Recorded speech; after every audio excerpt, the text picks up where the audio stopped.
There's heaven, and then there's hell. We've both heard of them. But where are they? What are they really all about? So, before we go any further, I want you to answer that question. Where is heaven and where is hell? So, go ahead, take a minute. I want you all to point in a direction where you think heaven and hell is. Use one hand for your direction for hell, one hand for your direction for heaven. All right, go ahead. Take some time right now. I'm not going to go on. Point in the direction you think it is.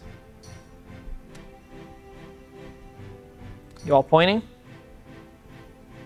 Okay. All right, keep your hands up. So that's where you think heaven and hell is, huh? Okay. So here's the deal. Over time, and in history, even today, people think heaven and hell are places. They think, the standard thought process is that heaven is up here in all these clouds and funny places, and then hell is down here, this fiery pit of fire and brimstone, and it's really hot and all that kind of stuff, right? So heaven up there, hell down there. These are places. As Jesus talks about heaven and hell, you could very easily think that he's talking about places, locations. But really, Jesus is talking about feelings, things that we can experience when he talks about heaven and hell. Heaven being an experience of complete and utter connection with God, completely lacking of sin, and total focus on who God is and God's relationship with us. And hell is that place, that dark place where God is not at, where God does not exist even, where God just does not go to at all. It is full of sin. It is all about us and not about God at all. That is the descriptions of heaven and hell that Jesus tries to talk to us about. But here's the thing. The cool thing about all this, and the cool thing with Jesus, is Jesus has actually given us access to heaven and hell, and not as a place that we go to in the afterlife, but something we can experience here on earth now. That's right. You can get to heaven, but you can also experience hell. So here's the deal. Think about the cross and the resurrection. So Jesus goes to the cross and dies. And we talk about in our creed that Jesus ascended into hell. Of course Jesus ascended into hell. Think about what Jesus went through. Think about the fact that Jesus was beaten and turned over by his own people.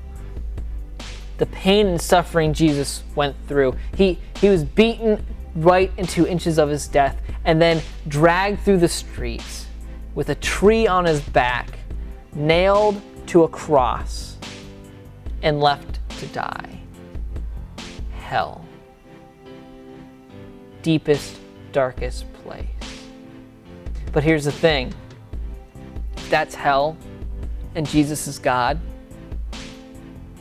Was God not in hell? So Jesus dies in this ultimate hell, the ultimate sacrifice, and God is present there.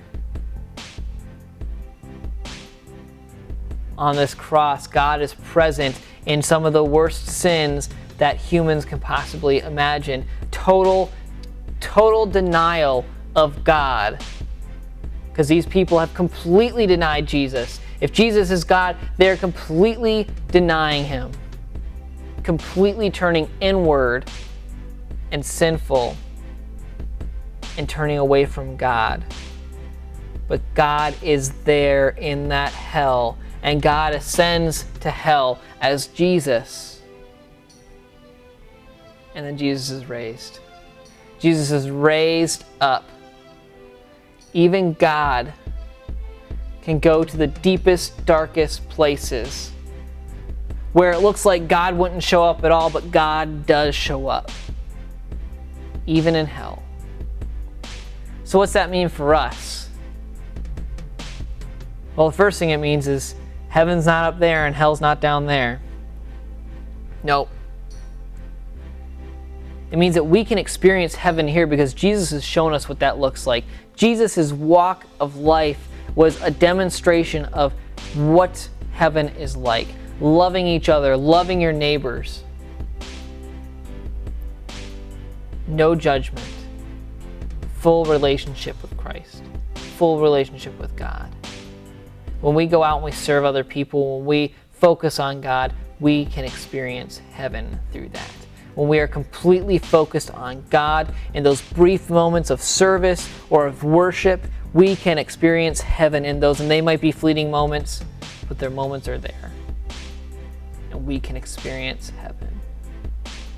But it also means that in our deepest, darkest times, when it seems like nothing is working out right, when we are in our personal hell, no matter what that looks like to you, when it is all about you and things are going horribly wrong, it means God can still show up there. And not that just God can, but God does show up there, because God showed up on the cross and defeated death. God proved through the cross that God can go anywhere, even the places we thought God couldn't go. Hell. So hell are those experiences that it seems like God's not present. But the reality is God shows up. God shows up in our 9/11s. God shows up in the Boston Marathon bombings. God shows up at Newtown, Connecticut at Sandy Hook Elementary. God shows up in these hells to show that God can go anywhere and that God has defeated death. So where's heaven and hell? Well, they're wherever you make them. God's there no matter what, but it's where we make them to be.